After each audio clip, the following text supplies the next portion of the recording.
The unhappy Camellia stood lost in reverie, when without pausing to advertise her of his intentions, he took both her hands in his. Slowly he gathered her in his arms and rained hot, burning kisses.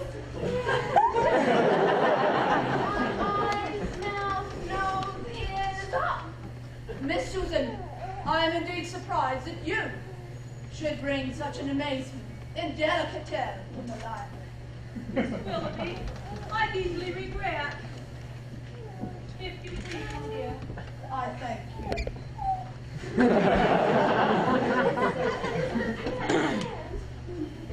Forgive my partiality for romance, Mary. I fear 'tis the mark of an old maid. Susan, that word. 'Tis what I am, and you also, Mary, my dear. Miss Susan, I protest. Nay, sister, 'tis true. We are known everywhere now, Susan, you and I, as the old maids of Quality Street. I am happy Phoebe will not be an old maid.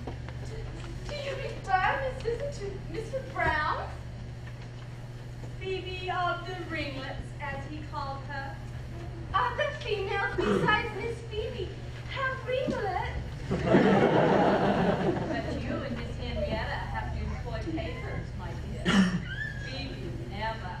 I do not approve of Miss Phoebe at all. Mary, had Phoebe been dying, you'd have called her an angel. That is ever the way. 'Tis all jealousy to the bride and good wishes to the corpse. Oh. With your permission, Miss Susan, I shall put on my wrap. My love, I beg your pardon.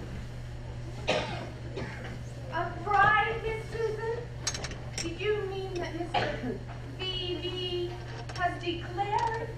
I expect it hourly, Fanny.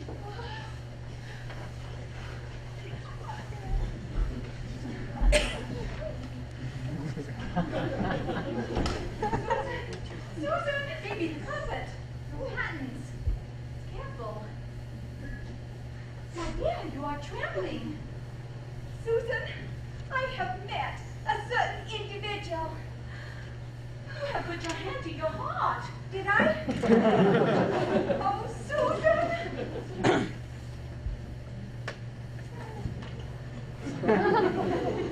My love, has he offered? Oh, sister! How do you do, Miss Phoebe?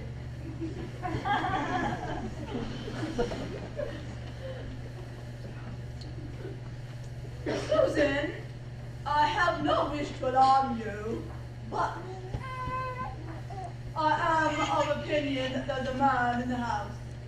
I suddenly felt it while putting on my wrap. You mean a follower in the kitchen? I am just a little afraid of that.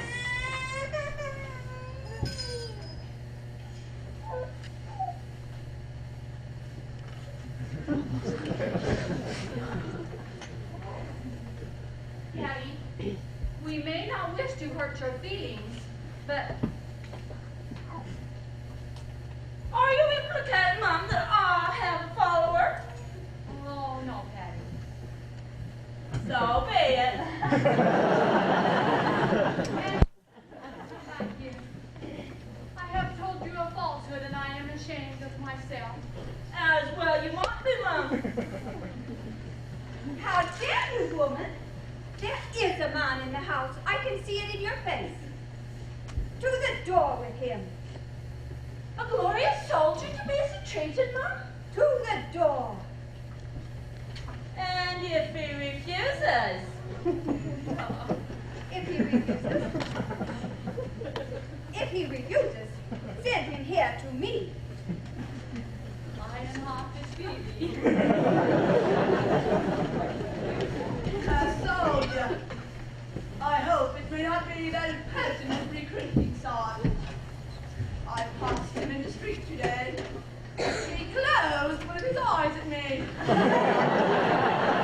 And quickly opened it.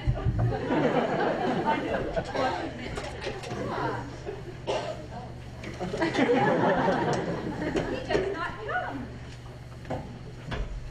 I think I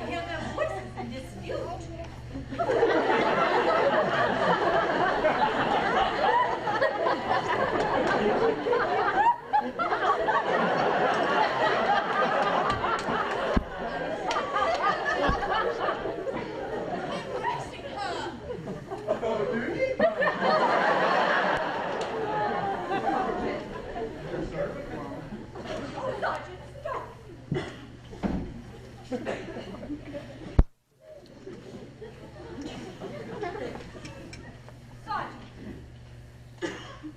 I am wishful to scold you, but would you be so obliging as to stand on this paper while I do it? With all the pleasure. Lift your feet, both of them.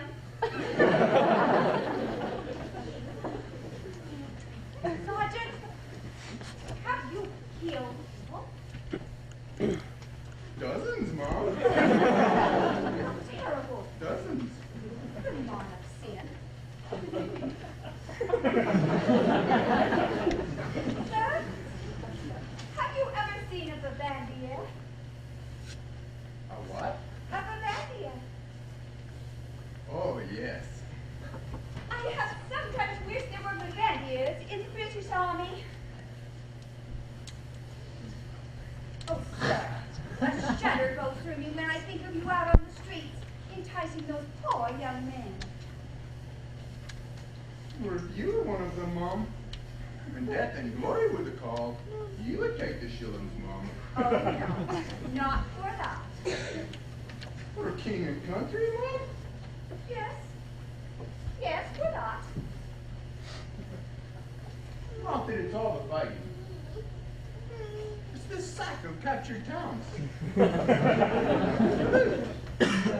An English soldier never sacks a lose. No, Mom. And the gutturals. What girl? In the towns that we don't sack.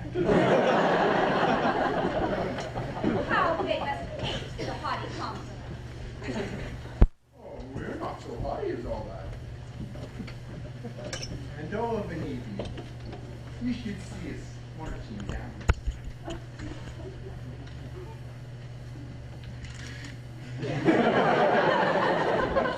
But why do you hold your arm?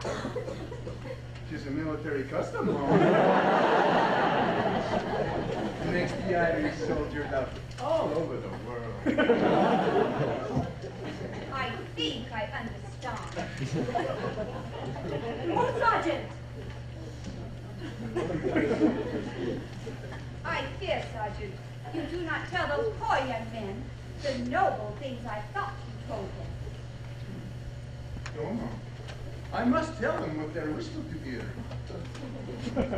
I've had 5 men all this week listening to me and enjoying me their heels.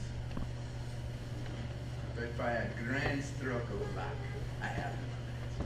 Yeah. The luck, Mom, is that a gentleman of the town has enlisted. A gentleman of this town enlisted? Give him the push forward.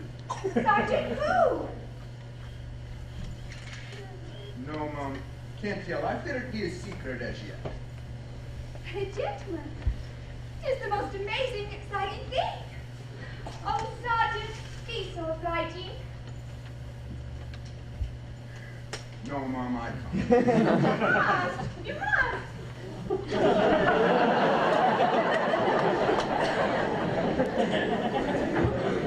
I fear, Sergeant, I have not been saying the things I meant to say to you.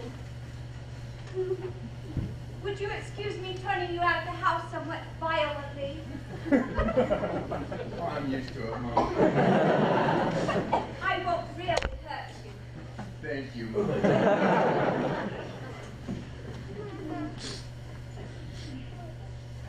Sir, I protest. I shall allow no followers in this house.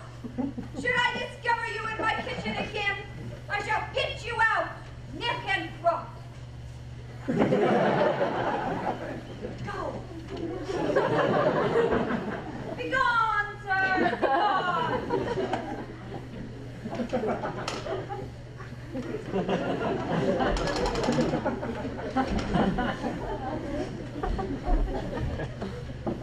Miss Babinet, we could not admire you.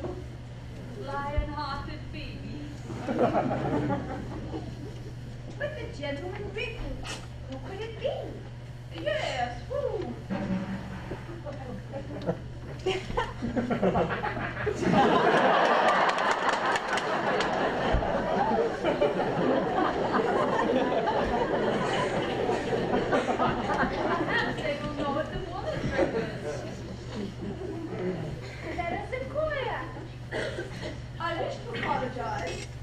Miss Phoebe, you are a dear good girl.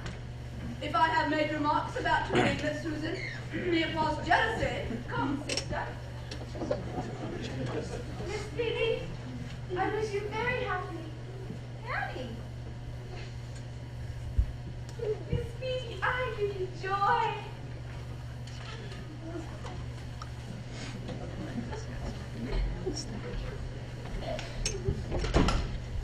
Susan, you have been talking to him about Mr. B. I could not help it. Oh, Phoebe, what is it you have to tell me? I think it is too wonderful to speak of. To your sister? Well, as you know, I was sitting with a poor woman whose husband had fallen in the war. As I was leaving the cottage, he was passing. Yes, he offered me his estimate. At first he was very silent as he had offered anything. We know why. Please stop to say we know why. Suddenly he stopped and swung his cane. You know how gallantly he swings his cane? Yes, indeed. It passed through me at that moment, sister, how like he is to Julius Caesar. He said, Miss Vicky, I have something of which I wish to communicate. Perhaps you can guess what it is. Go on. Come on. To say I could guess would be most unladylike. So I said, please not to tell me in the public thoroughfare. To which he instantly replied, then I shall call and tell you this afternoon. Oh, baby, Susan!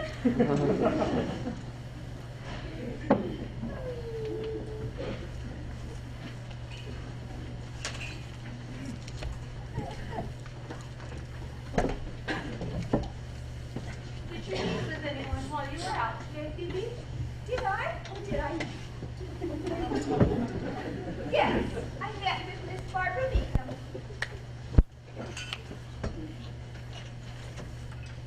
Did you enter into conversation? Not absolutely. I said, how do you do without talking or waiting for a reply. About the suggestion.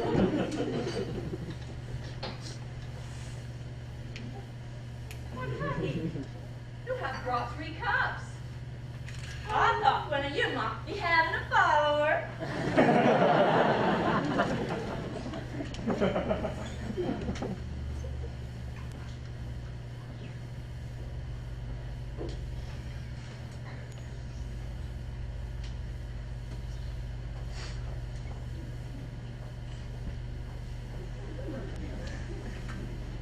Susan, to think this all happened in a single year.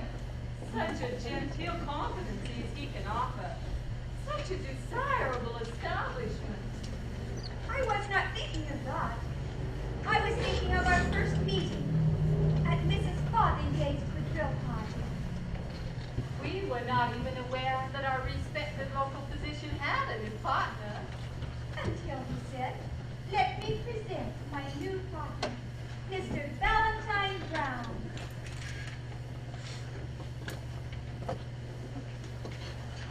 Oh, Phoebe, do you remember how at the tea table he so fastidiously passed the cake basket with nothing in it? He was so humorous from the first. I am glad, Susan, that I too have a sense of humor. I am quite humorous at times, am I not? Yes, indeed. But he seems humor in the most unexpected things. I say something about loving to put everything in this little room he did blue and white. And I don't know why he laughs, but I feel quite witty.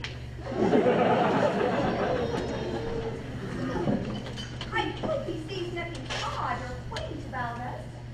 Whatever we are, we are not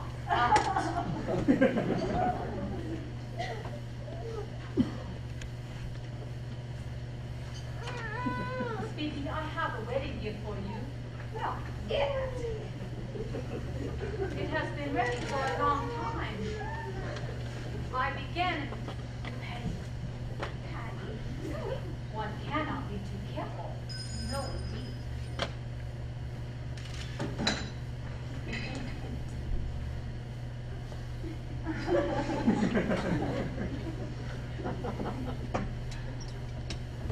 Leave the clock package.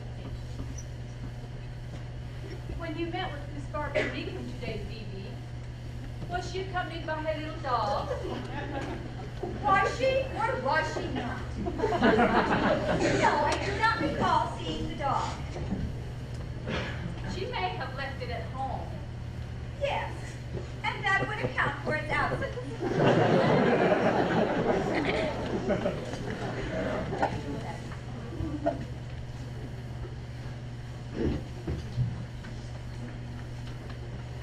Listen, this wedding here. I began it when you were not 10 years old. I meant it for myself, Phoebe.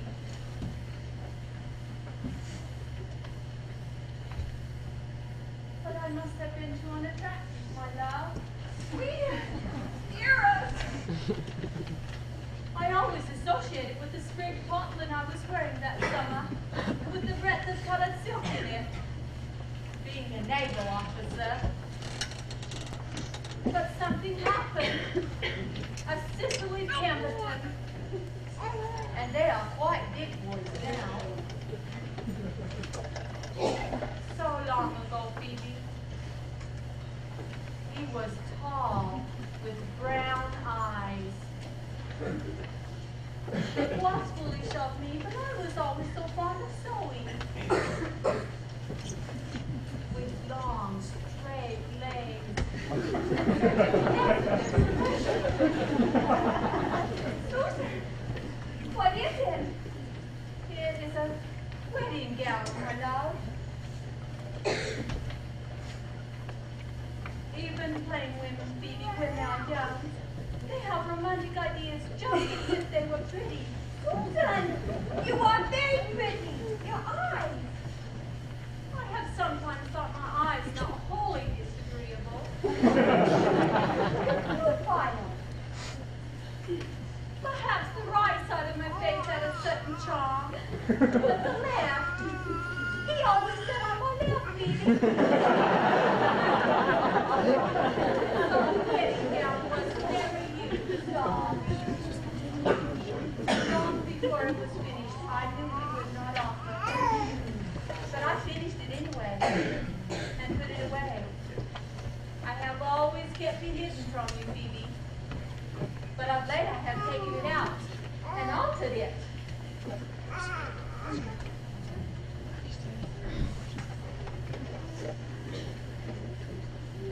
Oh, Susan, I could not wear it. How sweet, how beautiful. You will wear it, my love. And the tears it was sown with long ago will turn to smiles on my Phoebe's wedding day. Tears. Tears. Tears. That knock. Always so good. Oh, imperious.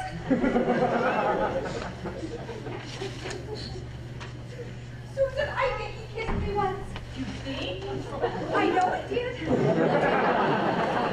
It was raining and my face was wet. He said that was why he did it. Because your face was wet. It does not seem a sufficient excuse now. And often? Oh, I fear it was most unladylike. Mr. Brown. Thank you, Patty. Miss Susan. How do you do? This is indeed a surprise. We had no idea it was you. Miss Phoebe, though we have met today already, I insist on shaking hands with you again. Oh, so dashing. May I sit on this couch, Miss Phoebe? I know Miss Susan likes me to break her couches. Indeed, sir. How strange. So, the remark was humorous. Was it not, sir? Oh, how you see through me. So, I am dashing, Miss Susan. Am I dashing, Miss Phoebe? A little. Well, I have something to tell you today which I think is rather dashing. A moment. You're not going before you know what it is. Indeed, sir. I know what it is. Susan, I like it, yes. Phoebe, I love it. The explanation being, I suppose, that you both know. And I have flattered myself for such a secret. Am I then to understand, Miss Phoebe, that you have foreseen it all? Please do not ask that. Well, I believe in any case it was you who first put it into my head. Oh, I hope not. Miss Phoebe, you have been to me like a quiet, old-fashioned garden, full of flowers that Englishmen love best, because they've known it longest. The daisy that stands for innocence, and the hyacinth for constancy, and the modest violet, and the rose. When I am far away now, I shall often think of Miss Phoebe's pretty soul, which is her garden, and shut my eyes and walk in. Far away. You have your eyes flash so every time you always mention. Mr. Brown, what is it you have to tell us? That I have enlisted. Why? Did you surmise it was something else? You are going to the war? Yes. Mr. Brown, is it a jest? It would be a sorry jest, ma'am, but I thought from what Miss Susan said that you knew. I had concluded the recruiting sergeant had talked. I see. The stirring time, Miss Phoebe. He is but half a man who stays at home. I have chafed for months. I want to see if I have any courage.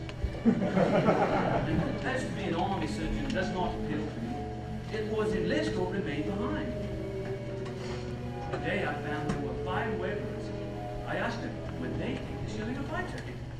And they assented. Miss Phoebe, it's not one man I give to the king, but 6. I think you have done bravely, Mr. Brown. We leave shortly for Petersburg Barracks, and I go to London tomorrow. So this is goodbye. I shall pray that you may be preserved in Daphne. And you and Miss Susan will write to me in the kitchen office? If you wish it. With all the stirring news of Washington Street? It does seem stirring to us. It was probably merely laughable to you. You came from such a great city. Dear Corliss, that thought me dashing. But I made friends in this city of 2 very sweet ladies. I wonder, Mr. Brown, why you have been so kind to my sister and me. Nay, kindness was yours.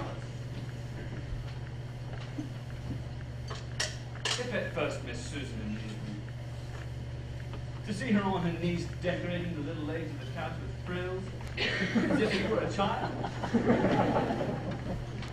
But it was her sterling qualities that impressed me presently. And did I abuse you also? Prodigiously, Miss Phoebe.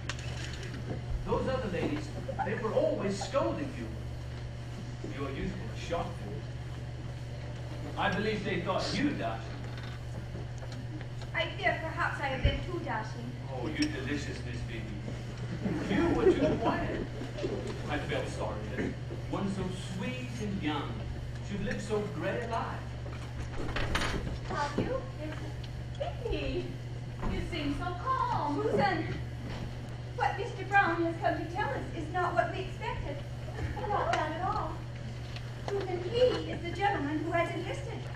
And he has come to tell us that and to say goodbye. That is it. Going away? Yes, dear. Am I not the ideal recruit, ma'am? A man without a wife, or a mother, or a sweetheart?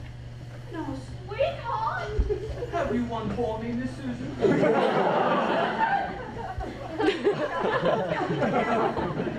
You dreadful man. You will look and say it is just like Quality Street. But indeed, since I saw you today and you said you had something to communicate, we have been puzzling what it could be. And we had concluded that you were to be married. Was that it? Just like ladies, you know. We thought perhaps we knew her. We we were even discussing what we might wear to the wedding. I shall often think of this. I wonder who would have me, Miss Susan? But I must be on. And God bless you both. You are going. No more blood on your carpet. No more broken couches. A good riddance. Miss Phoebe, a last trip of God. We shall miss you very much, Mr. Brown. Goodbye again.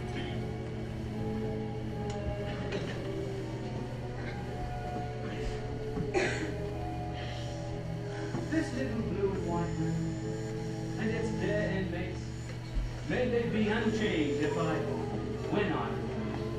Goodbye.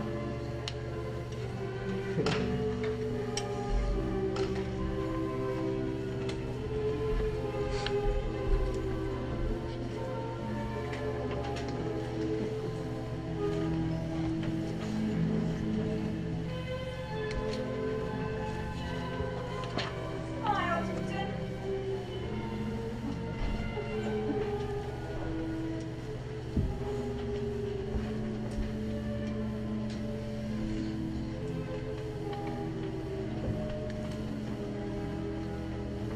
Just a mistake. A misunderstanding. Don't, sister?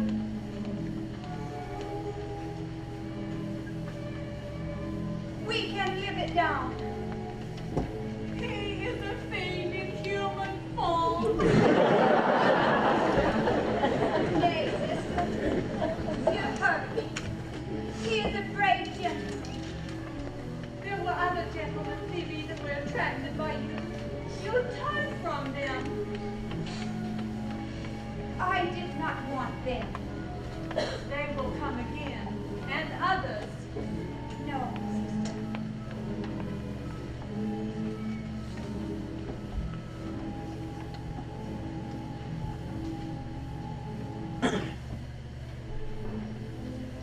I think, Susan, we should keep a little school. For genteel children only, of course. I would do most of the teaching.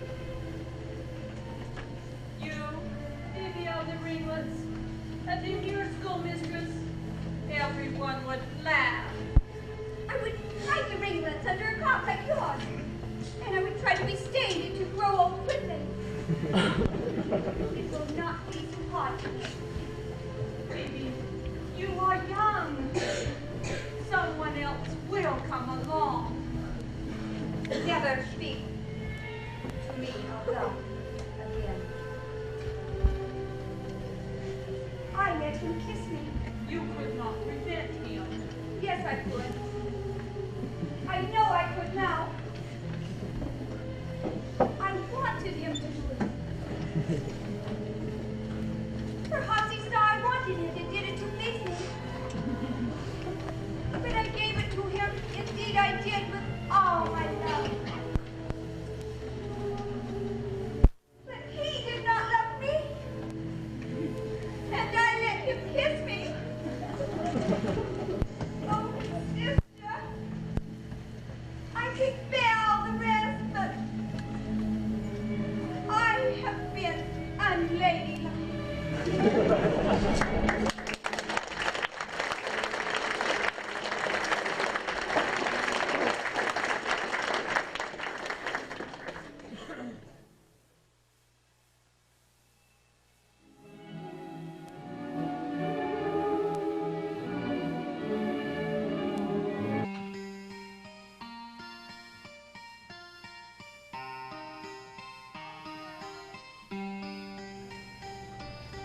Yes, Georgie.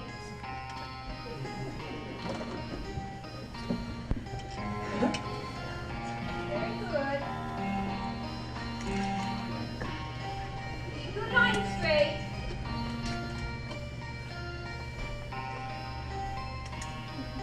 You remember your toast, girls.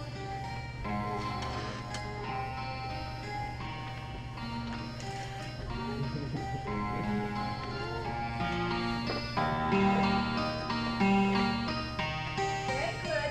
Chest twist.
Father says for you or wrote you.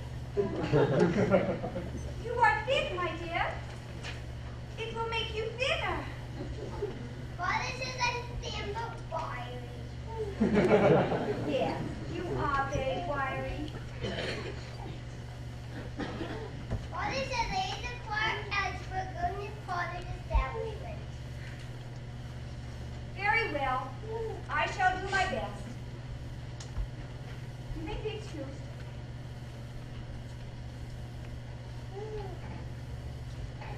Please, ma'am, may I take it off now? Certainly not. Unhappy boy, come here.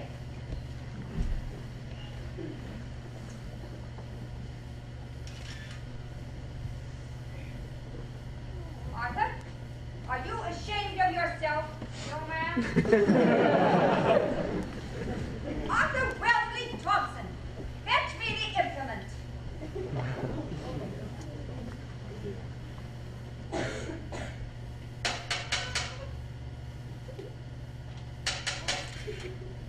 Arthur, surely that terrifies you. Arthur, why did you fight that street wolf? Because he said when you came, you did not draw blood. I don't, do I? No, ma'am. Then why fight him? Was it more for the honor of the school? Yes, ma'am. Say you're sorry, Arthur, and I won't punish you. You promised you gave me a day you weren't going to do. Do you wish to be caned? A natural boy.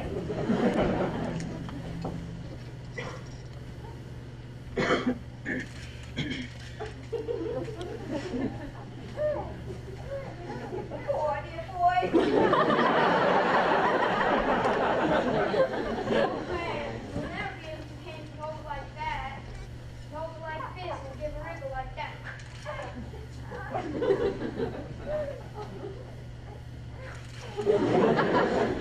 Oh, go away. Don't cry, man. I love you, Miss Phoebe, and if any boy says you can't cane, I'll what?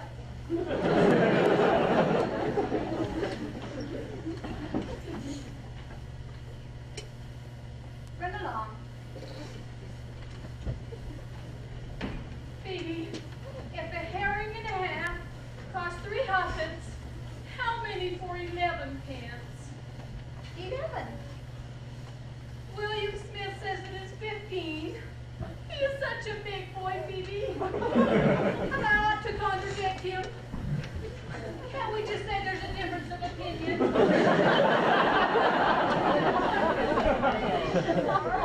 It is 11.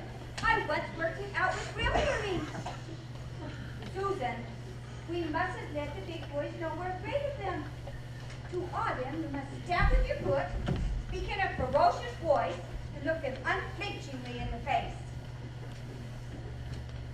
Susan, honest father wishes her to acquire algebra.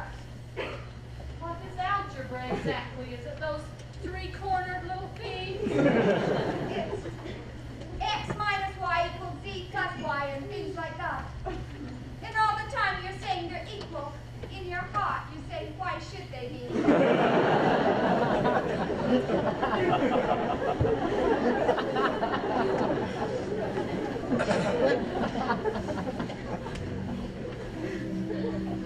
Tis the music for tonight's ball. It isn't every year we have a Waterloo to celebrate. I was not thinking of that. I was thinking that he will be at the ball tonight, and we have not seen him for 10 years. 10 years. Yes, we will be glad to welcome our old friend back again. I am going to your class now to take Latin. Oh, that weary Latin. I wish I had the whipping of the man who invented it. Labor. Ah, labor. Laborus. Labori. Labor.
Captain Brown. Miss Susan, just Captain Brown.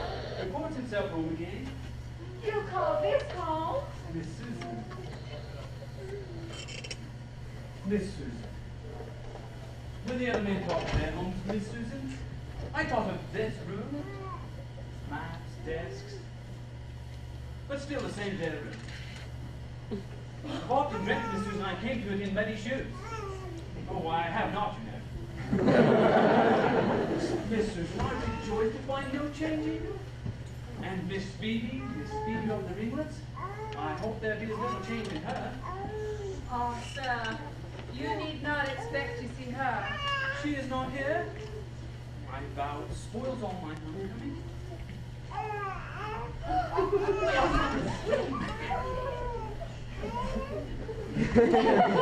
Phoebe, did you see who it is? I saw. Susan, I have lost all my looks. Children, go back to your places. Do your multiplication tables.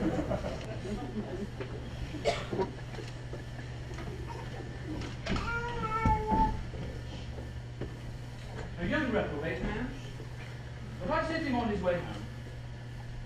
I fear, Mr. Brown. Miss Phoebe, it is you. I have changed much, Mr. Brown. I have not worn well.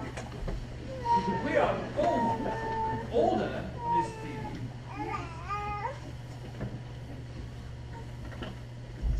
Miss Phoebe, why did you omit from your letters you had a youngster as that to terrify you?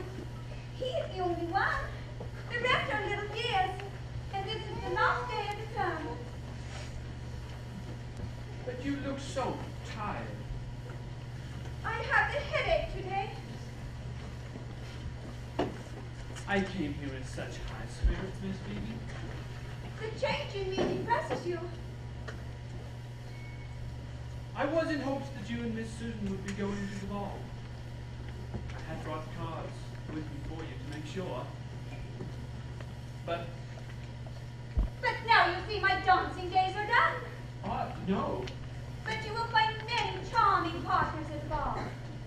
Many of them were pupils of mine. I even had a pupil who fought at Waterloo. Young Blades. I've heard him on it. Miss Phoebe, what a dull gray world it is.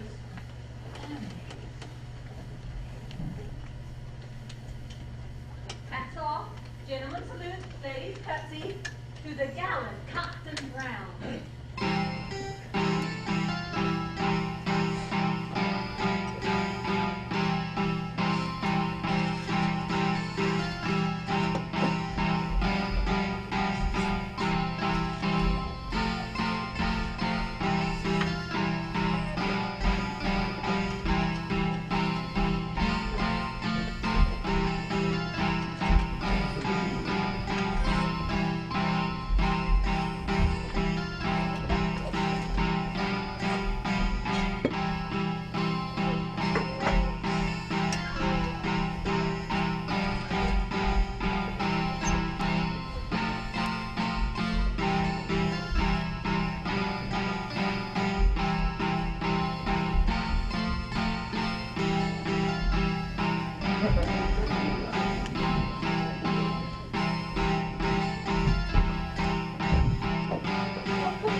Terrible ordeal, ma'am.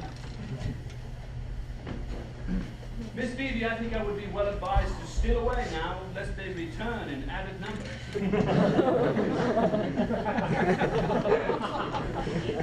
I wish you very happy at the ball.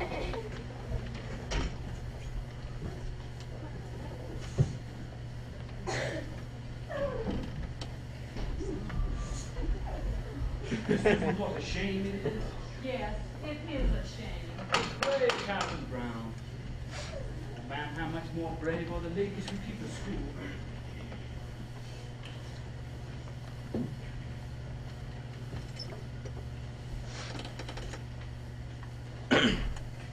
Charlotte Parrott.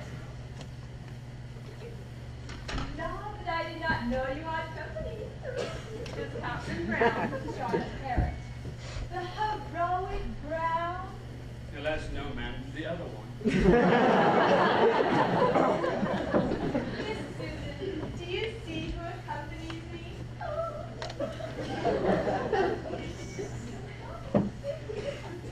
I do not recall. A few years ago, ma'am, there sat in this room a scrubby, inky little boy. I was that boy. Can it be our old pupil, Ensign Blades? Once a little boy, and now you're most obedient. You have come to recall old memories? Not exactly. Charlotte explained. Ensign Blade wishes me to say that it must seem highly romantic to have a pupil who has fought at Waterloo. Not exactly romantic. I do hope, sir, that when you speak of having been our pupil, you are also so obliging as to mention that it was in our first year. Otherwise, we seem so elderly. Excuse me smiling, but I am something of a quiz. Charlotte, Ensign Blade. Ensign Blade would be pleased to hear, Miss Susan, what you think of him as a whole. Indeed, I think he is monstrous fine. In Osby, we used to whip him. Indeed, Miss Susan. Ensign Blade wishes to indicate it was more than Bonaparte. Ladies, we shall meet again, bright boy.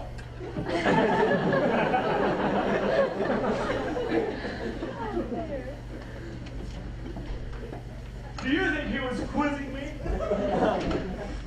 Oh, no, sir. He said bright boy. I am sure he did not mean it.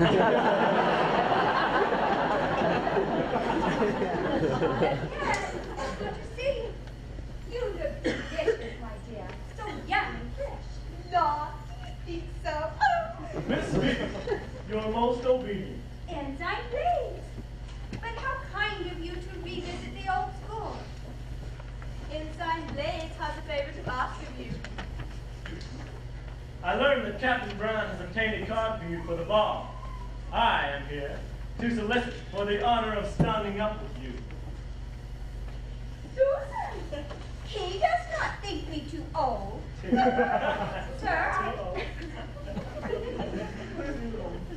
is it that you wish only to make sport of me? Oh no, I vow. I am such a rabble.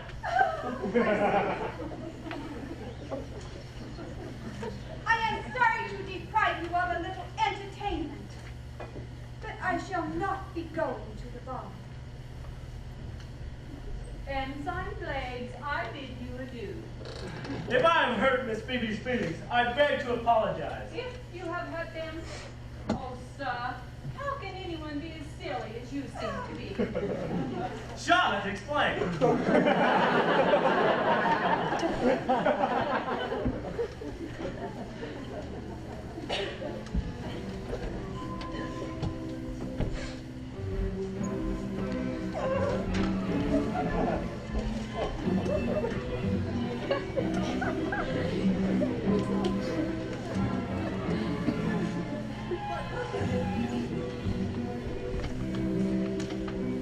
It is an Elton.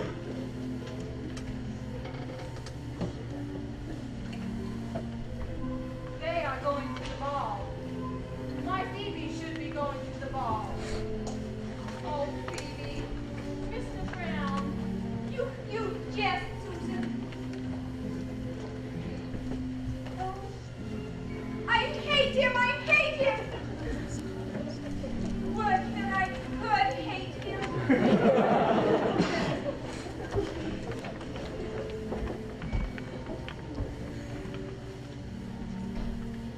thought I was old because I am weary. He should not have forgotten. I'm only 30. Susan, why does 30 seem so much more than 29? Oh, sir, how dare you look so pityingly at me? Is it because I've had to work? Is it a crime when a woman works? Because I've tried to be courageous. Have I been courageous, Susan? You have. But it has given me the headache. It has tired my eyes. He is dancing with Charlotte Parrott now. Adorable Miss Parrott! You are selfish and silly, but you are sweet, 18. Look, I can run with a police car! See how he waggles his silly head? Charlotte Parrott is a goose. Tis what gentlemen prefer. If there were enough geese to go around, no woman of sense would ever get a husband. Lovely Miss Parrott, you are like a garden. Miss Phoebe was like a garden once, but she's a faded garden now. You're being ladylike. I am tired of being ladylike. I am a young woman still. To be ladylike is not enough. I wish to be bright and merry and thoughtless. I have a headache because for 10 years I have seen nothing but mops and deaths. 10 years.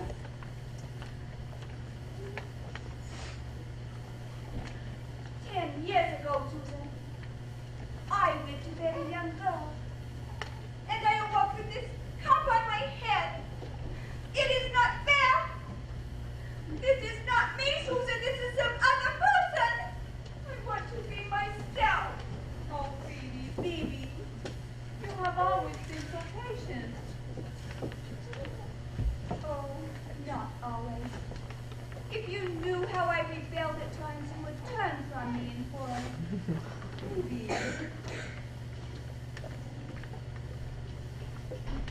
Susan, I have a picture of myself as I used to be.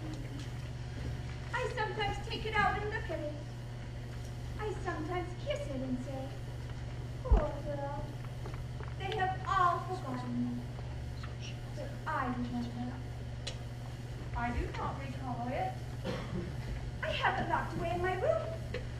Would you like to see it? I shall bring it out.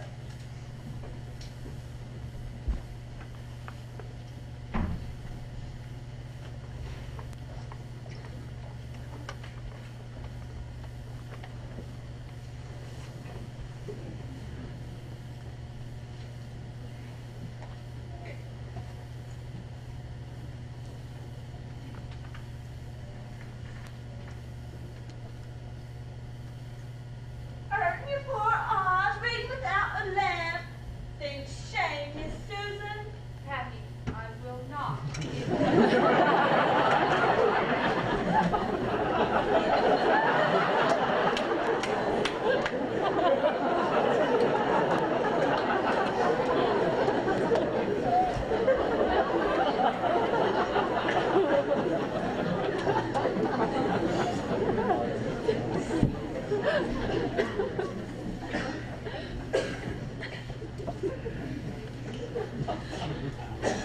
Come away from that window at once. I will not have you watching the foolish creatures who crowd to a ball. I ain't looking at them. I'm looking for my sweetheart. Your sweetheart? I did not know you had one. No, I'm a chef, but all except now thinks to myself, at any moment he may turn the corner. I've been waiting for him to last these 15 years. 15 years and you are still hopeful? There ain't a more hopeful woman in all the King's Dominion. You, who are so much older than Miss Phoebe? I do have the advantage of him of 5 years. It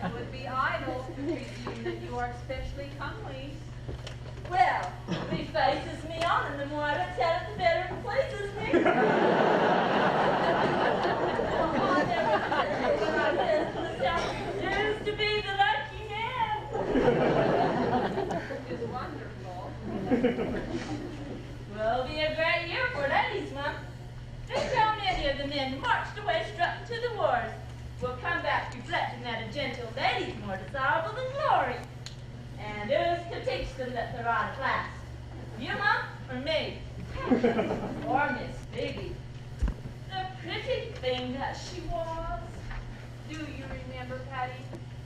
I think there be no other unless it be Mrs. Willoughby and Henrietta. Why don't you give her a chance and take her to the ball? 'Twill be 3 of them, and the last will be the best, for 'twill be at the barracks.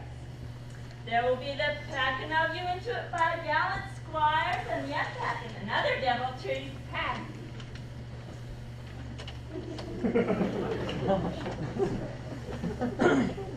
If Miss Phoebe were to dress young again, put candles in her eyes that used to be so bright, and coax back the curls in her hair, and all that stuff should be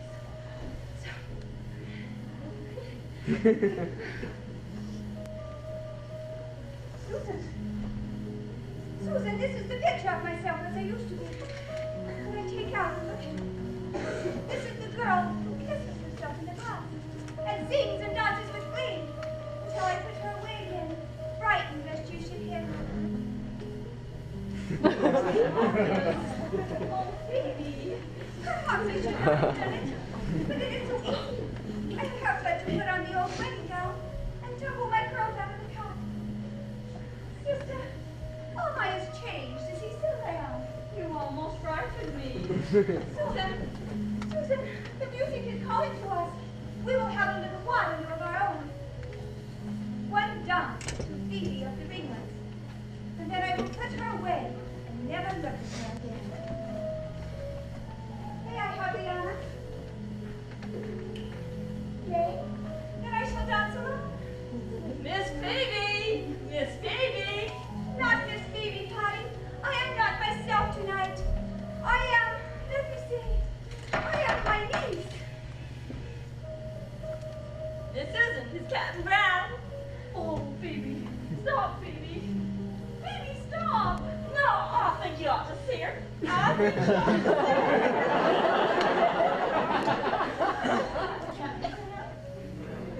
Captain Brown. I ventured to come back, Patty, because I beg your pardon. I thought it was Miss Susan or Miss Phoebe. 636. Tis me mistress's niece, sir. Come to visit. Ah, I see.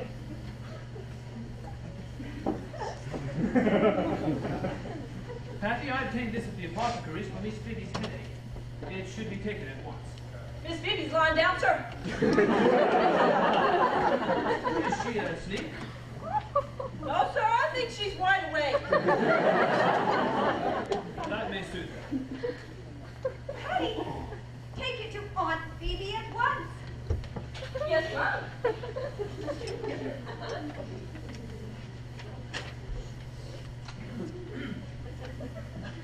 Perhaps I may venture to introduce myself, Miss...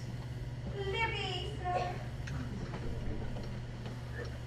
I am Captain Brown, Miss Libby, an old friend of your aunt's.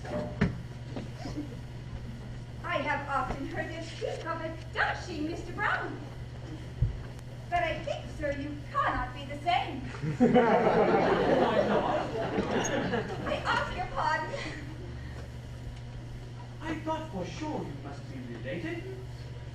For a moment the likeness, even the voice.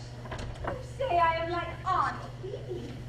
Indeed, everyone says so, and 'tis no compliment. Twould have been a compliment once. You must be the daughter of the excellent Mr. James Russell, who used to reside at the Great Buckland. He is still there. The tedious 20 miles from here, I remember. Law, I find the journey a monstrous quick one. Miss Libby, are you going to the ball? Oh, sir, I have no card. I have 2 cards for your aunts. As your Aunt Phoebe has the headache, your Aunt Susan must take you to the ball. Oh, sir, I cannot control my feet, sir. They are already there. You must follow them. Oh, sir, do you think some pretty that is your wish. I desire, sir, to inspire frenzy in the breast of the male.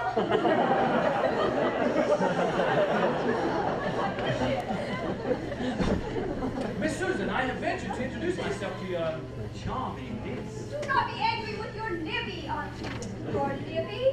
It's just like he says Miss Doshi is tomorrow. He has cause for us to call. Oh, Aunt, just rush and get into your bombazine. Phoebe. Aunt, Phoebe wants me to go. If I say she does, you know she does.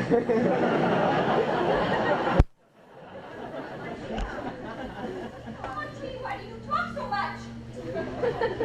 I shall see to it, Miss Susan, that your niece has a charming ball. He means he will find me charming partners at the ball. Nay, I mean I shall be your partner. Aunt Susan, he still dances. Still. You are very dashing, sir. Nay, do not scowl. I could not help noticing them. Noticing what? Gray hair, sir. I vow there's not one in my head.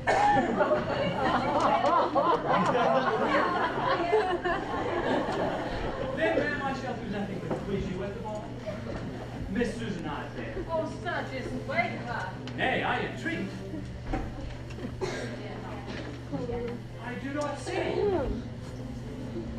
We must, we shall, to the ball, the ball.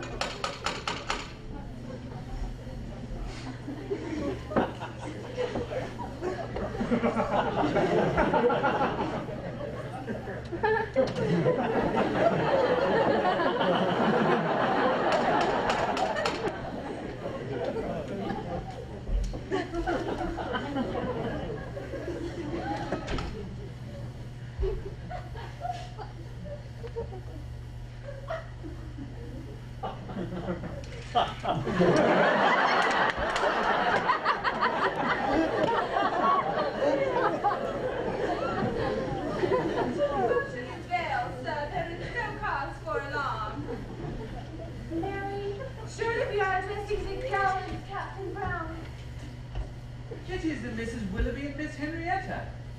'Tis indeed a gratification to renew acquaintance with such elegant and respectable ladies. You have seen Miss Phoebe. I have had the honor. Miss Phoebe, I regret to say, is now lying down with a headache. Probably heartache. You do not favor the ball tonight? I confess, balls are distasteful to me. I am incredibly informed, sir, that the woolen draper's daughters have obtained cards. Oh, man, is it possible? We shall probably spend the evening here with Miss Susan at the card table. But Miss Susan goes to the ball with me. Oh? Nay, I hope there be no impropriety. Miss Livy will accompany her. Miss Livy? Their charming niece. Niece? They had not appraised us, they had a visitor. Sister was this friendly. Miss Susan. We have but now been advised of your intentions for this evening. We deeply regret our intrusion, Susan. Please do not be piqued. It was so sudden. I cannot remember, Susan, that your esteemed brother had any daughters. I thought all three were sons. 3 sons and 1 daughter. Surely you remember little Livy, Mary. No, Susan, I do not.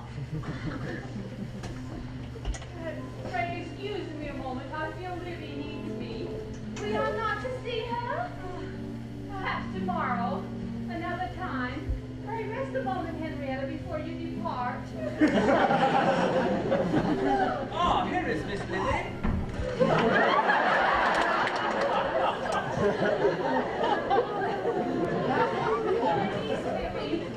Miss Willoughby, Henrietta Turnbull, Fanny Willoughby. May I ask Miss Libby how many brothers she has? 2, I beg her. excluding the unhappy Thomas.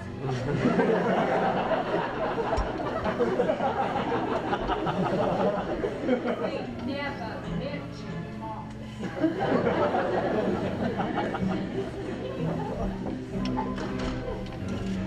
What has Thomas done?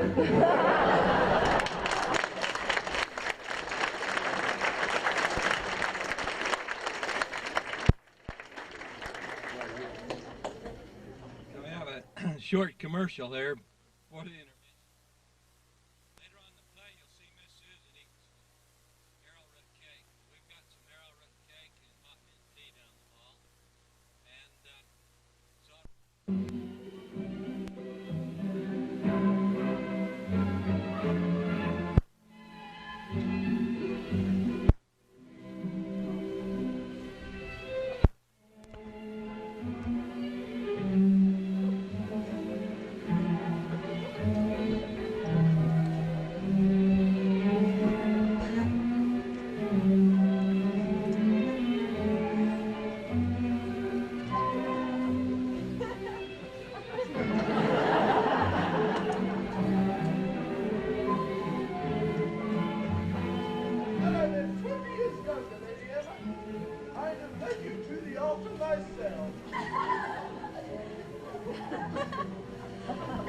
Oh, we're so disagreeable that no one would dance with us.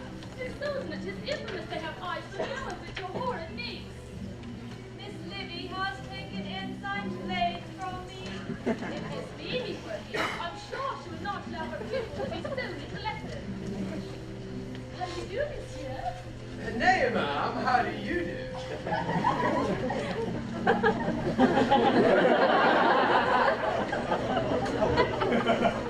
May I stand beside you, Miss Susan? You have been standing beside us, sir, nearly all evening. Indeed. I cannot but be cognizant of the sufferings I caused by attaching myself to you in this unseemly manner. Accept my assurance, ma'am, that you have my deepest sympathy. Then why do you do it? Because you are her aunt, ma'am. I shall never leave you. Never.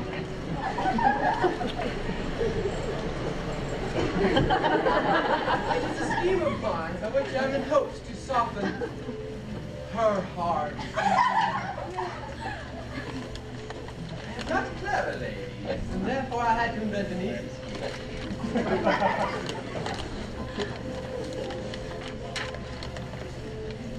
Her affection for you, ma'am, is beautiful to observe.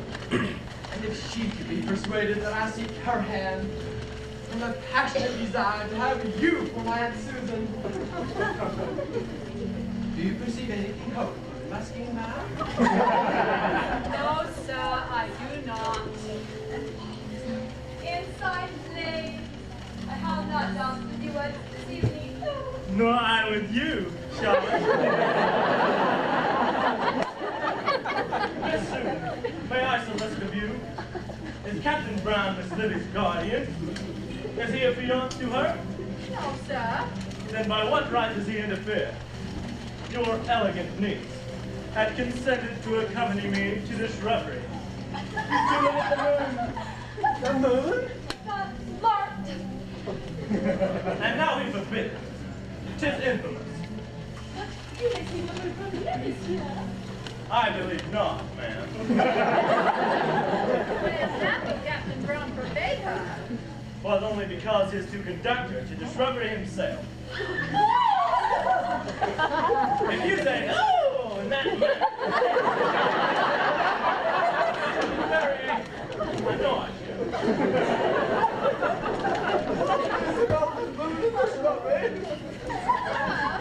Don't tell me you don't know anything about the moon and shrubbery. Pardon me, sir. Seems to me that courting a lady is a little like a battle of war. You have to outfox the opposition. The war, shells coming! Man coming! Coming! Coming! It's the war over!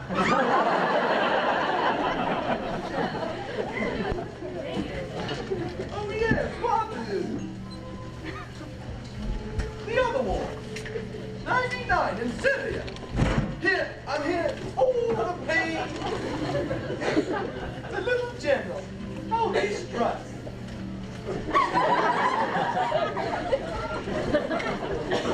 Like a peacock. The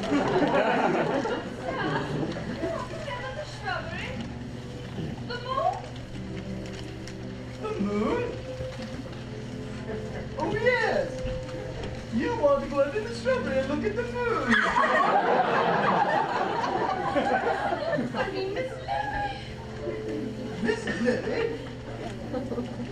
Oh yes, Miss Lily! And the moon in the shrubbery! Shall I take you to some very agreeable ladies? No, you shall not. I'm going to the shrubbery to watch Miss Lily. Please not. My chest is weak. I shall sit among the dew. Please keep this cloak about your shoulders.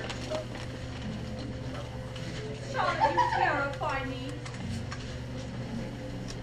Miss Susan, if I should perish of cold, be so kind as to find a cheap little grave on which Miss Vivian comes on, without inconveniencing herself. Oh.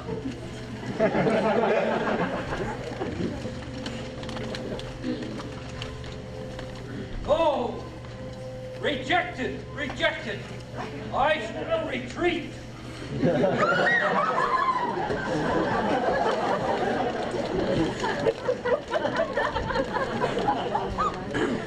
Susan, Stella Arthur, figure 8 water, stout man, dark whiskers, fierce expression. He has rushed away to destroy himself. Miss Lily, Mom! What's this about the moon? Oh, that reminds me, Aunt Susan, I want my clothes. I just landed before Charlotte Parrott. Auntie! And now, Miss Lily can't see the moon. She is so fond of the moon.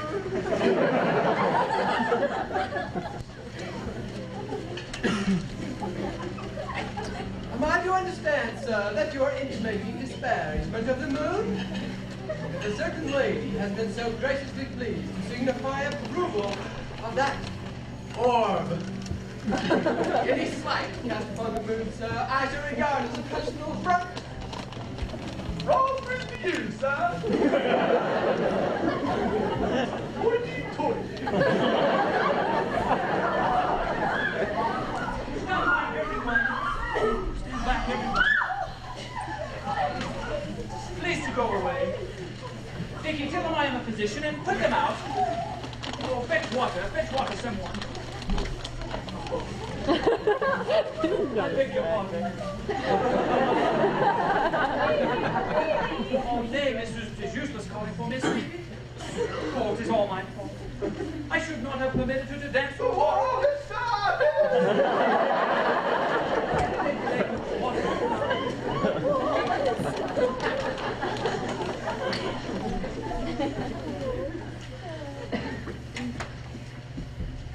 has happened? Where am I? Is that you, Aunt Susan? Nay, you must recline. Oh, You have opened the deepness. oh, I remember. Here, sip this water. By your leave, sir.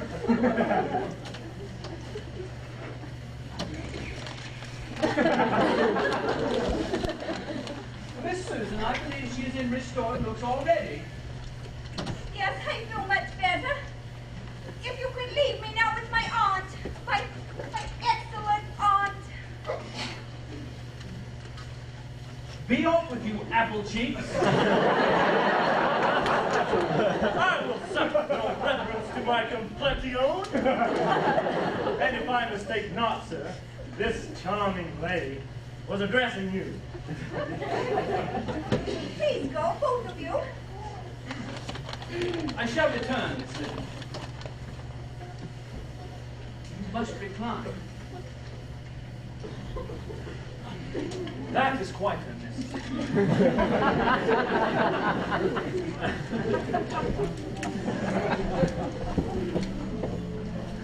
Susan, Henrietta, and Granny are here.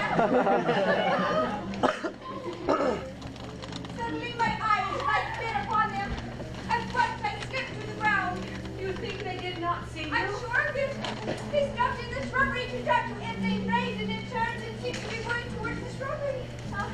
He had nothing to do with them cutting the ground. I was not.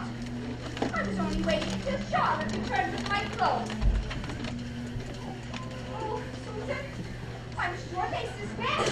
Else why would they be here? They never go to ball. They have suspected for a week, Phoebe. Ever since the night of the first ball when they saw you in your bed. How can they help but suspect? They have been to see us every day since then, and we have always pretended that Livy has gone out. Oh, Susan, should they see me, it would be idle to attempt to deceive them. Idle indeed. You and in your schoolmistress. Phoebe, the scandal. That is just it. A little happiness has gone to my head like strong water. Oh, stand still and think. Oh, I cannot, I dare not.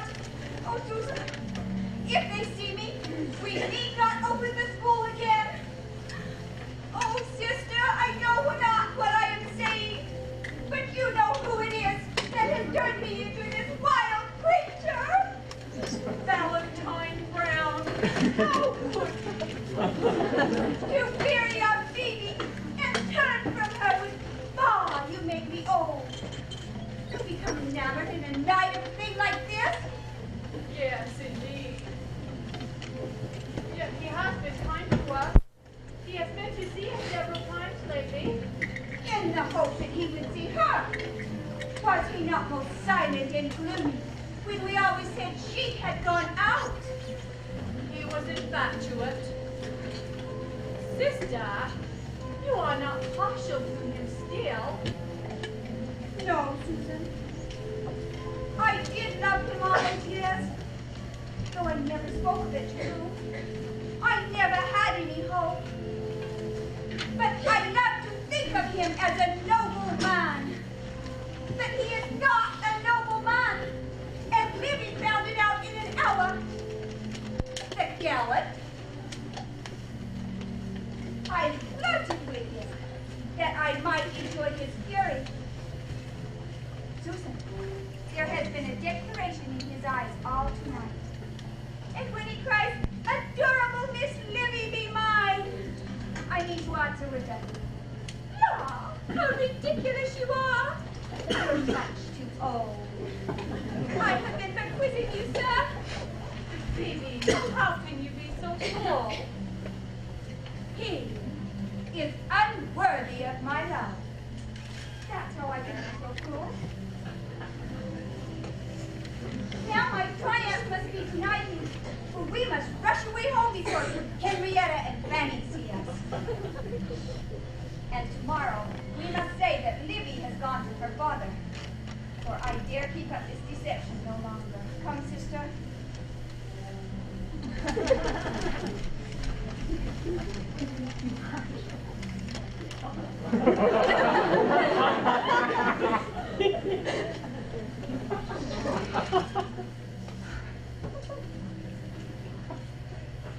May I, Mom?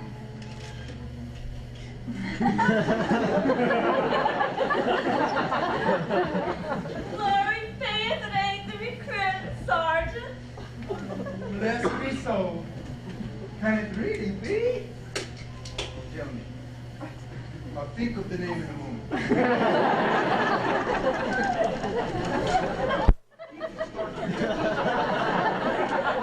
Let me see. Could it be? Do you know Miss Phoebe?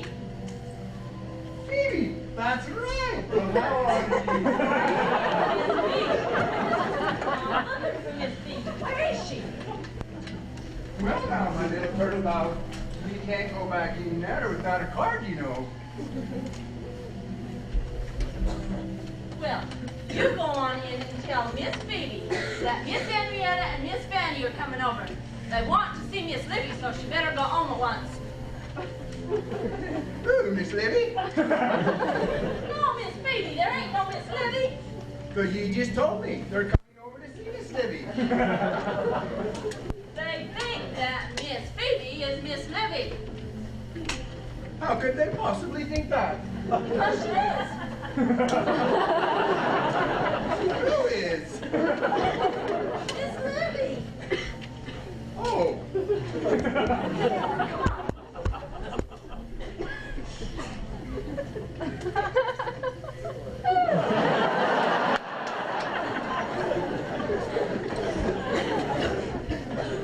Miss Henrietta, sit down quickly. We are lost. There, sister. I will confess all and beg for mercy. Miss Phoebe, is that you? Yes? What a wondrous change! I scarcely knew you. How amazing! Ah, Miss Phoebe? Yes, Fanny. I am Miss Phoebe. Miss Phoebe, we have done you a cruel wrong! Phoebe, apologize. Don't you think how excitedly we have been chasing her about the shrubbery? And sign flames told us she was shrubbery. And we were convinced she was not such a person. So of course we thought it must be you. I can discern her in the shrubbery still. She is decidedly shorter than Phoebe. I thought she looked shorter. I meant to say so, Phoebe. But the cloak that deceived us. We could not see her face. The cloak. You mean Henrietta? You mean Fanny? Wait a little, my dear. But we thought that you and Miss Libby were the same person. Oh, Miss Susan, please, for us. Pardon. Oh, to think how many rabbit holes I Poor Henrietta.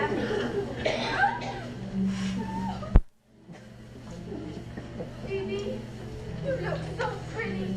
Are they paying you no attention, my dear? They have eyes for none but Libby. They come to me only to say that they adore her. Surely not Captain Brown. He is infatuate. Poor Phoebe.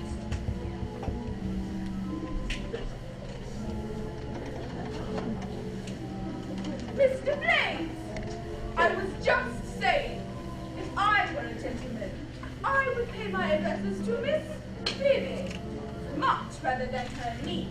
Excuse me, ma'am. Sir, you are a most ungallant and efficient young man. I assure Not in other words, sir. Leave him to me, Miss Henrietta, Miss Fanny. It is time I spoke plainly to this gentleman. I swear, ma'am. Indeed, my dear, we applaud your courage.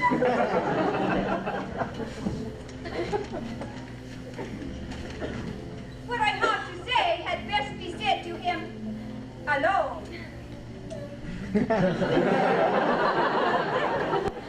Would it be simply, Fanny?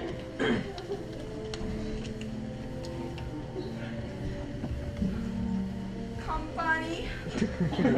Sir, you bring your punishment upon yourself.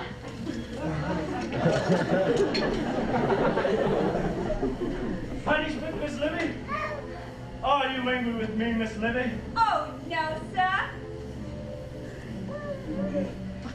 Sit down, right, sir. Miss Libby, I have something to say to you of supreme importance. Before I say it, please don't get it not. Well, it fidgets me. I shall sit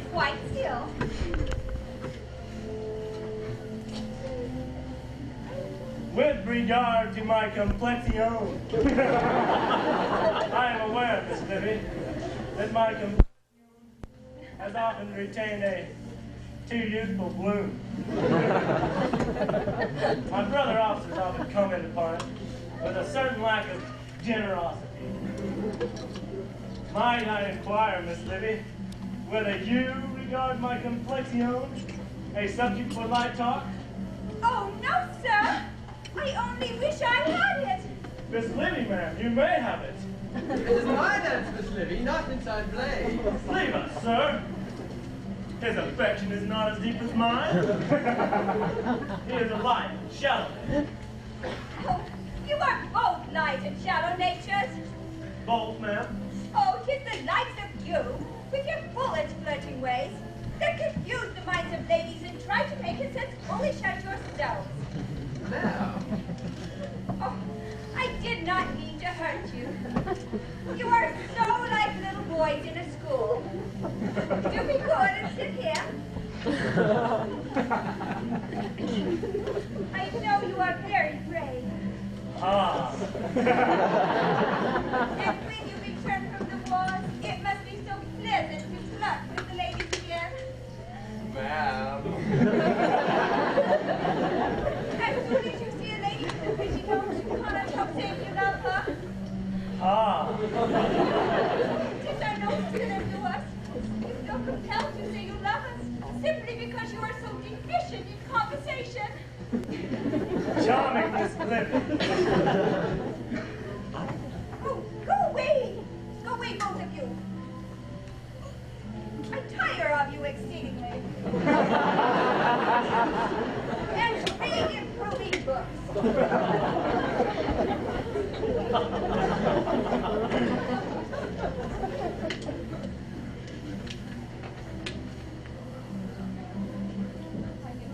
Read improving books? Gentlemen, I instructed this lady to rest, and I'm surprised to find you in attendance. Miss Livy, you must be weary of their gratuities. I have taken the liberty to order your checks. It is indeed a liberty, sir. An outrage. I prefer to remain. Nay, I have promised this dance to Ensign Blades. Hurry, Miss Livy. Unto you next, sir. I forbid any further dancing. Forbid law. By what right, sir? By a right which I hope to make clear to Miss Livy as soon as you gentlemen have retired. I am curious to know what Captain Brown can have to say to me. In a moment, Miss Blades. Lieutenant Spicer, I shall be at your service. I trust not. I give you my word.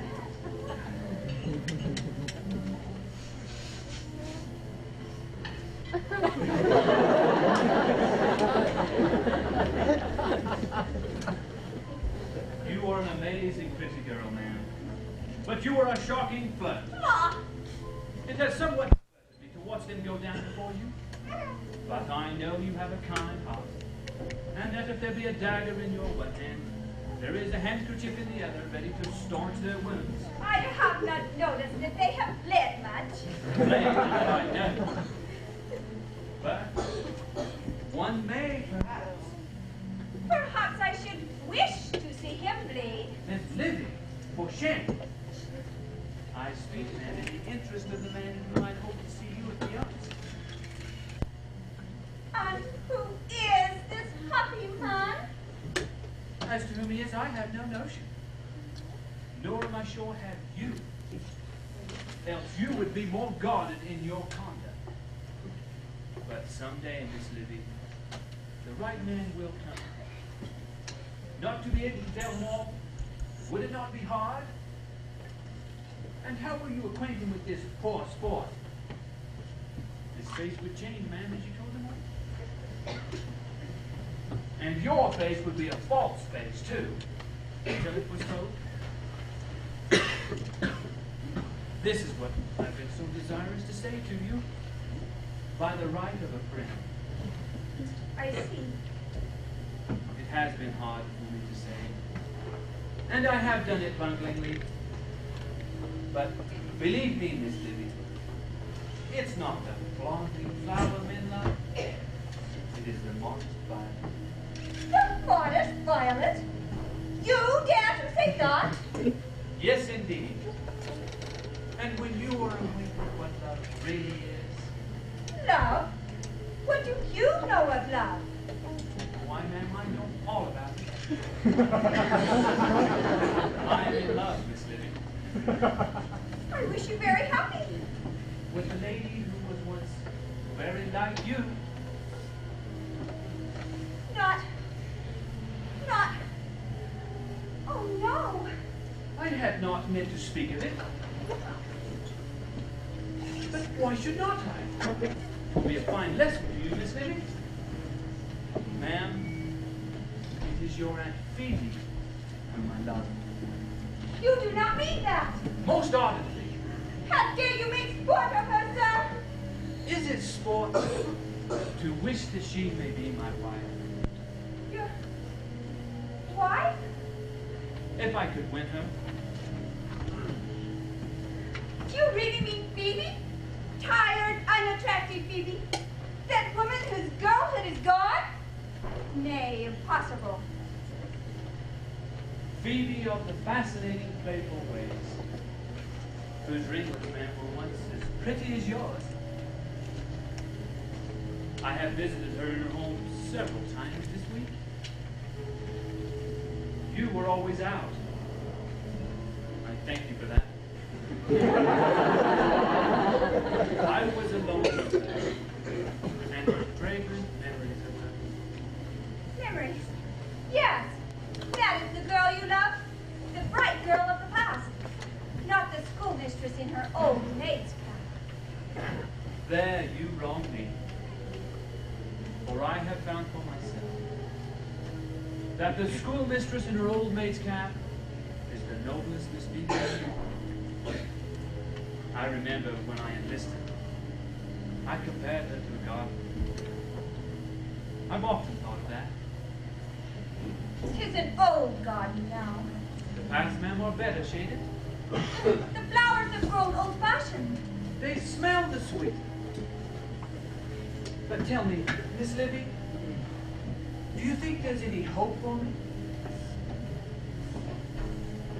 There was a man whom Aunt Phoebe loved once long ago.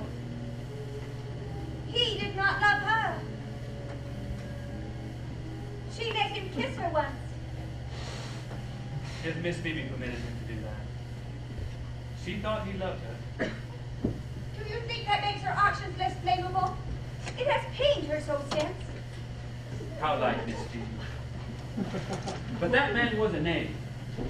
Nay, he was a good man.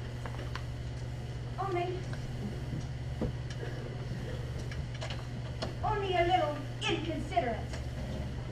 She knows now that he even forgot he did it. I suppose men are like that. No, men are not like that. I'm a very average man. But I'm not like that. It was you. Did Miss Phoebe say that? Then it is true.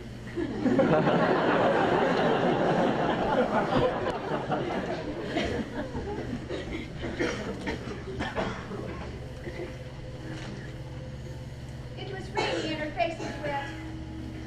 You said that was why you did it.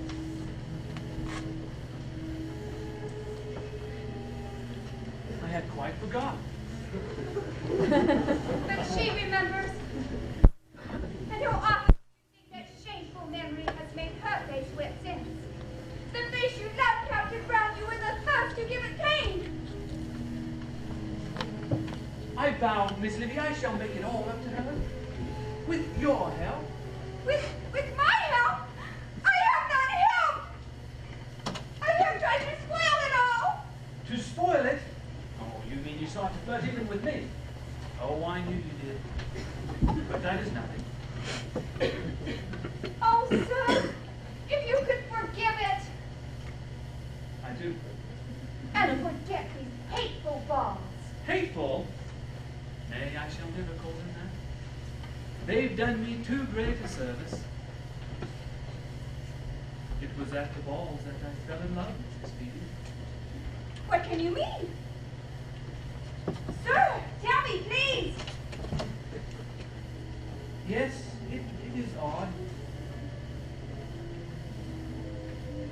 Yet it is very simple. You, who so resembled her as she was, you bewitched me. I confess it. But 'twas only for an hour, man. How like I cried at first. But then it was how unlike. There was almost nothing you said that she would have said. You did so much that she would have scorned to do.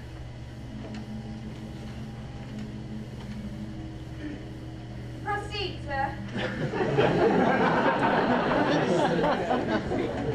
Looking at you and seeing in my mind her, and all the pretty things she did, you did not do.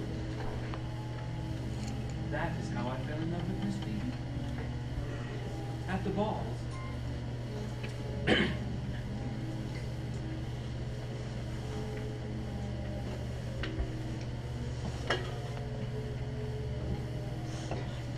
Sir, I thank you.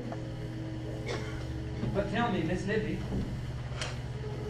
do you think there's any hope for me? Hope? I shall go to her. Miss Phoebe, I shall say, oh ma'am, so reverently. Miss Phoebe, my beautiful, most estimable of women, let me take care of you forevermore. Ah, beautiful Aunt Phoebe, that old thing! Silence. I despise her, sir. If you only knew what she was. I know what you are. That paragon that has never been guilty of the slightest deviation from the strictest propriety. Never. That garden! Miss Libby, for shame. Your garden has been destroyed, sir. The weeds have entered it, and all the flowers are choked. You false woman. What do you mean? I will tell you what I mean. Speak. I cannot tell you. No. It is too horrible. You. Is that not it? One is too horrible. Ma'am, I leave the telling of her if she dare. And I devoutly hope that those are the last words I shall ever hear. Phoebe, my love, what terrible thing has he said to you? Not terrible, Susan. Glorious. It's not Libby he loves. It's Phoebe. It's me. He loves me. He loves me.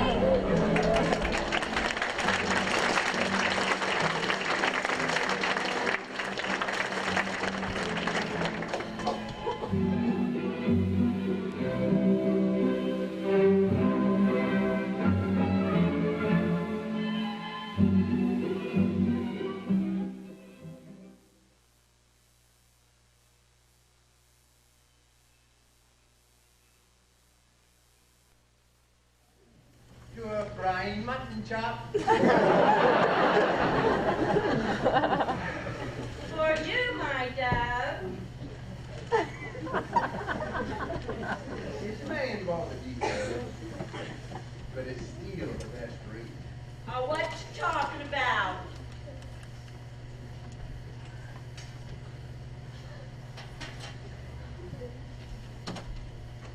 The way to a man's heart is through his stomach. By personal observation of my own, the way to a man's stomach is through... Not for you, that's for Miss Susan and Miss Phoebe. But I thought you said there was no Miss Phoebe. Once and for all, for the last time, there ain't no Miss Libby.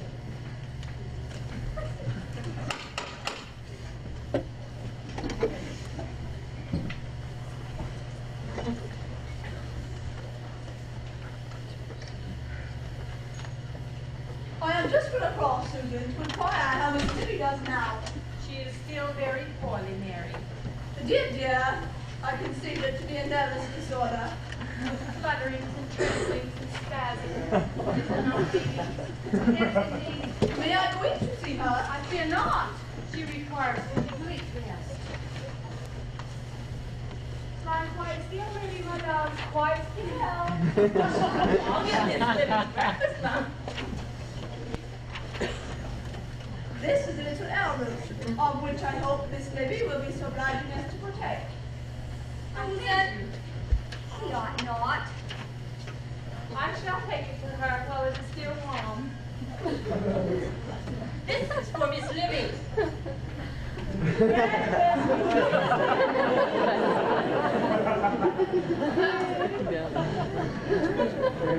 Miss Bibby, why is it that we are not allowed to see Miss Libby? Has Captain Brown been apprised of her illness? She declines to see any physician. Is this right, Phoebe? You informed Fanny and Henrietta at the ball of his partiality for Miss Libby. It is hard for you, my dear, I know, but have you any right to keep them apart? Is that what I had thought to be doing, Miss Willoughby? Such a mysterious illness, and the curtains of the sick room kept drawn so artfully. Is she gone? No, Susan, but not going.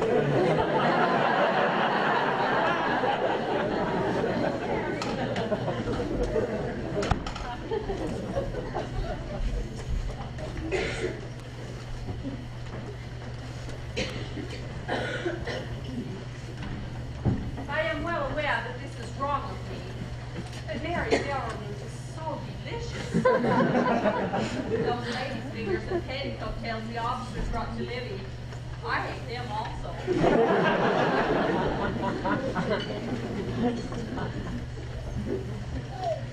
Libby, if you have such remorse, you shall whip yourself to death. Oh, sister, were it not for you, how gladly would I go into a decline.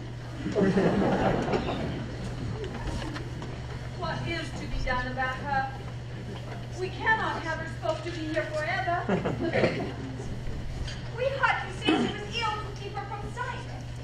And now we cannot say she has gone home, for the Willoughbys are always watching. Fanny is watching now. I cannot see her, but I know she's there. By a slight movement of the window curtain. Oh, Phoebe, I feel as if Libby really exists. Oh, Susan, I meant no enormity. He was so easily deceived, I could not resist the humor of it.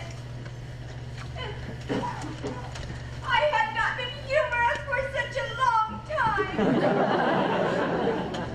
And you have such an aptitude for humor, dearest. I think, Susan, 'tis one of the great causes of unhappiness that gentlemen will not realize how humorous ladies can be. Phoebe, why not marry him? If only we could make him think Libby had gone home. He'd never know. Susan, she who marries without telling all, hers must ever be a false face.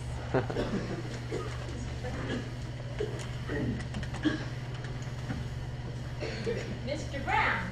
I wrote him asking him not to come. Hattie, I am sorry, but we are gone out. I regret that they are gone out, Patty. I shall await their return.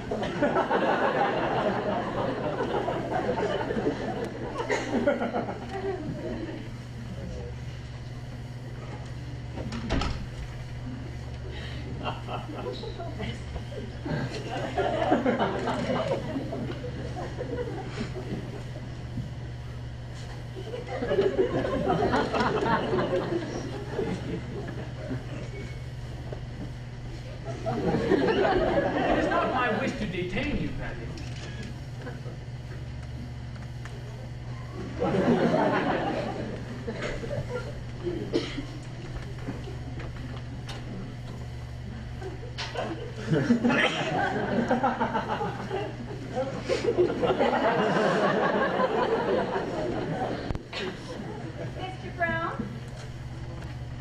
Miss Phoebe, it is you. I hear Miss Libby is indisposed. She is in some pain. I regret, but a little pain may do Miss Libby good. And it is not that unpleasant, girl. It is you. Captain Brown? And I'm happy to find you alone. How will you do, sir?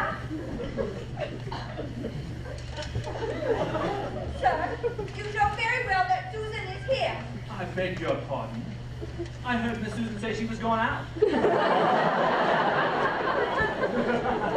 Miss Susan is incapable of prevarication. Don't go, Susan. 'Tis what he wants. I have her word that she is not present.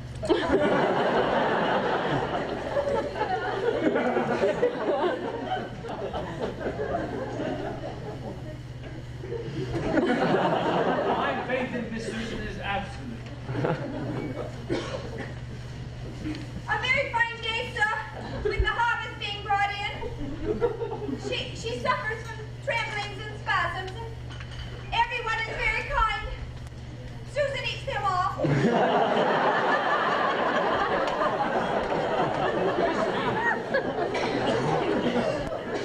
You coward! To be afraid of Valentine Brown? I wrote you asking you not to come. Miss Phoebe, you told Miss Libby that you loved me once. How carefully you hid it from me. I tried to hide it from myself. I did not dare even look between my fingers. Until that day when your face was wet with rain? Then I thought you wanted it, and I let you. Oh, I fear me it was most unladylike. No, but it was very ungentlemanlike. Oh man, if you had but told me. A woman must never tell. You went away to the great wars. I was left to fight the little ones. Women haven't liked to fly as well as men do, Mr. Brown. I have tried to keep mine flying. But you ceased to care for me. I dare ask your love no more. But I still ask you, put yourself into my keeping. Miss Phoebe, let me take care of you. It cannot be. This weary teaching, let me close your school. Please, sir. If not for your own sake, Miss Phoebe, do it for mine. In the memory of the thoughtless recruit who went off laughing to the war. They say ladies cannot quite forget the man who used them ill. Miss Phoebe, do it for me because I used you ill. Please, sir, no more. There it is all ended. Here is my hand on it. What will you do now? I also must work. I shall become a physician again with some drab old housekeeper to neglect me in the house. Oh, no! Do you not foresee the cobwebs gathering that forlorn abode? Oh, sir! You shall yet see me in Quality Street, wearing my stock all awry. Oh, no! No scorpion, ma'am, I hope, but gradually turning into that crusty, Oh! grumpy, bottle-nosed, not unhappy, but rather dishonest, and old-fashioned. Oh, Mr. Brown! And all because you will not walk across the street with me. Indeed, sir, you must may! And I hope it may be someone who is really like a god. Oh, ma'am, I know but one. That reminds me, Miss Phoebe, of something I had to jot. There's something I wrote about you.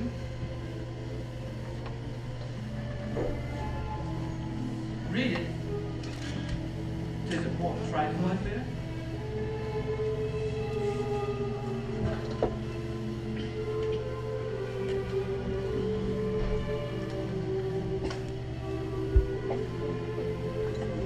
Lines to a certain lady who is modestly unaware of her resemblance to a guardian, wrote by her servant, Phoebe.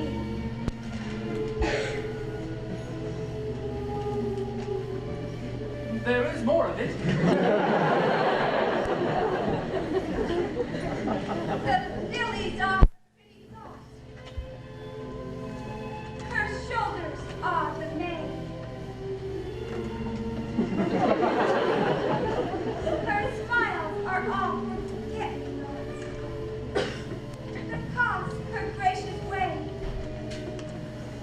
The roses that do line it are her fancies walking round. Susan! 'Tis sweetly smelling lavender, in which my lady's gown.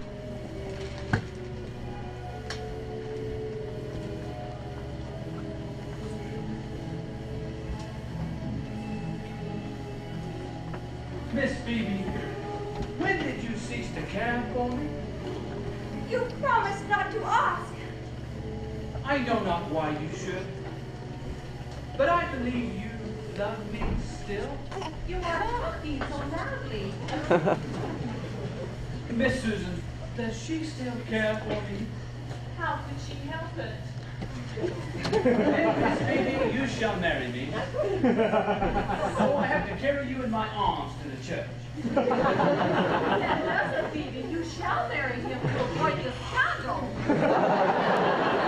I will not. I will not. I am determined to have the care of you two ladies. Miss Susan, if she will not marry me, will you? I will.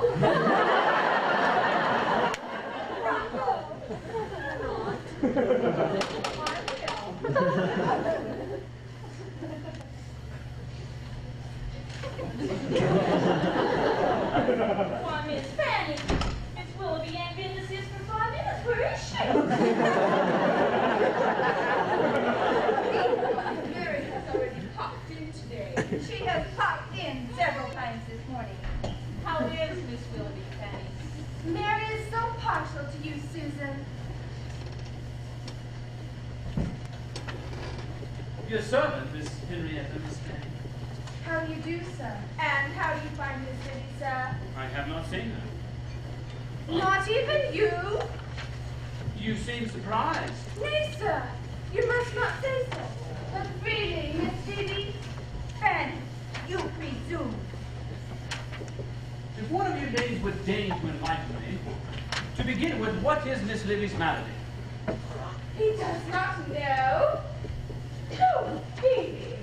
Ladies, have pity on a dull man and explain. Please do not ask us to explain. It is far too delicate a matter. I feel I have already said much more than was seen. Phoebe, forgive.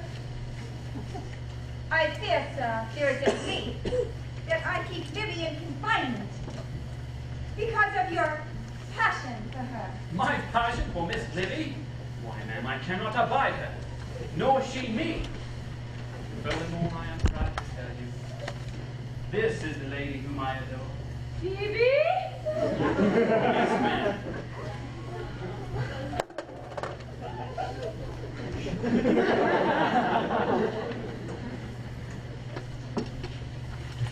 Pray, excuse me a moment. I feel Phoebe needs me. Before I go, may I say, I also have had an offer. You? I am considering the answer.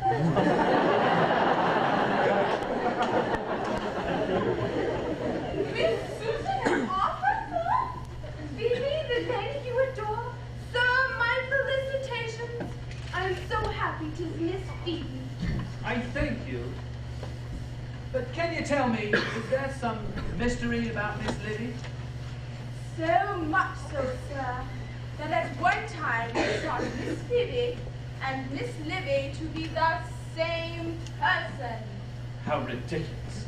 Why will they admit no physician into her presence? And the curtains to the sick room are kept most tediously drawn. And the door to the bedroom is locked. That does seem a little odd. Henrietta, they have forgotten to remove the key. No, ladies. No harm in locking. How do you find yourself, dear Miss Livy? Miss Livy? Miss Livy? No answer.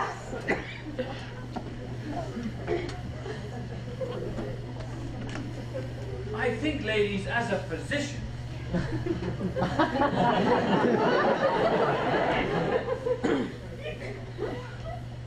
Oh, we must not! But it is attached to us as ladies. It is also very annoying.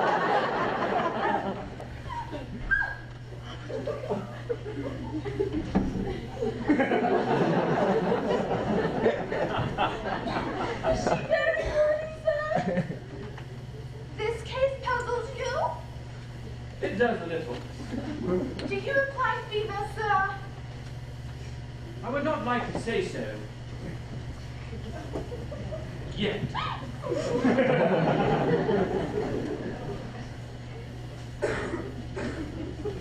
Poor thing. Henrietta, would it be ungracious to steal away now? Such amazing happenings. He loves Phoebe, Miss Susan, and Arthur. I am as desirous to inform my sister without delay.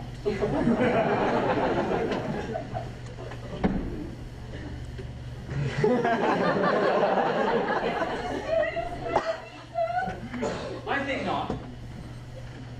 But a little perplexing.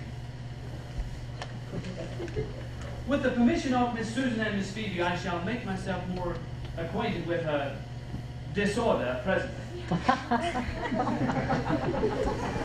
We must not talk, lest we disturb her.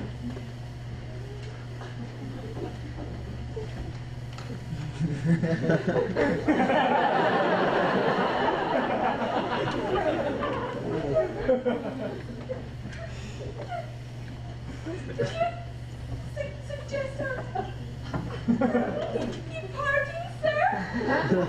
Nay, ma'am, it is you who have suggested it.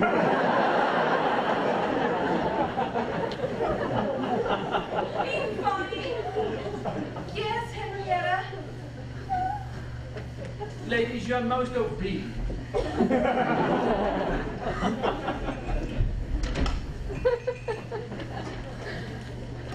Miss Phoebe, I desire to see Miss Livy. Impossible. Quite impossible. They tell me strange tales of no one seeing her. Go at once and tell Miss Livy that I must see her. Yes, sir. Phoebe, what does he want? Susan, Sir, will you excuse me while I speak with Susan behind the door? I particularly wish to speak to Miss Phoebe behind the door.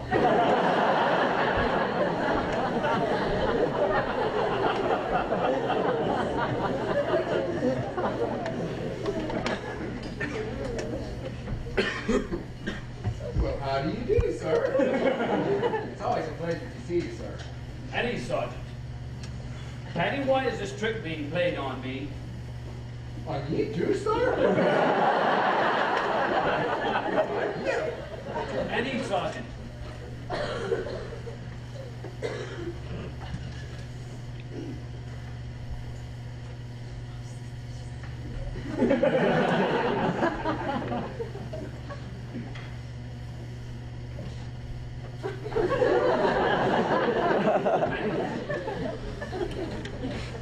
I know there's no Miss Livy. Argument? Why has she done this? Well, it's your fault. My fault. Well, it's you that began it by not knowing me in that white gown. But why has this deception been kept up so long? 'Tis infamous. I'll not have you calling her name. It was only playful innocence at first. But now they're so fierce they're weeping their heart out. All I do, I can't rouse them. I'll have a follower in the kitchen, says I. Infuriate of her. Give him a glass of cowslip wine, says she, gentle like a lamb. But why do they not say Miss Livy has gone home? It would save them a world of trouble. Miss Willoughby's and Miss Henrietta, they watch the house all day. She could not be gone home, they would say, for we did not see her go. So that is it. And Miss Susan and Miss Phoebe, they wring their hands for fear Miss Livy's bedridden here for all times. I see.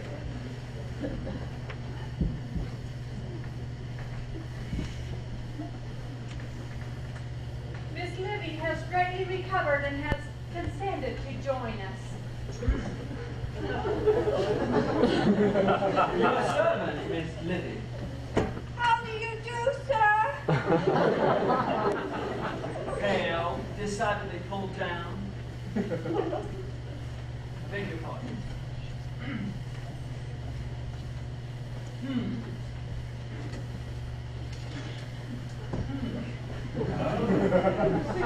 What do you think?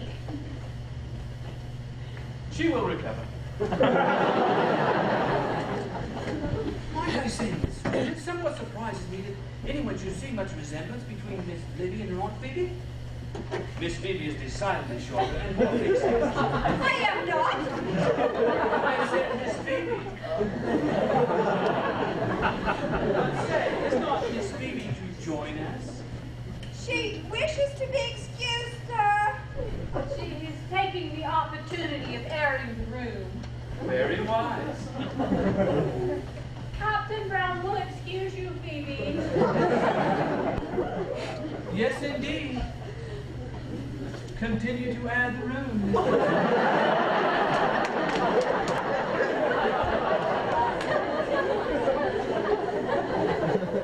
Well, ma'am, I think I can cure Miss Livy if she is put unreservedly into my hands. I am sure you could. Then, Miss Livy, you are my patient. Home is the place for you. Yes. Would that I could go there. Yes, soon. Indeed. I have a delightful surprise for you. You're going today. Today? Yes, today, and not merely today, but now. Now? Come, Miss Susan, some wraps for her. But I decline to go, sir.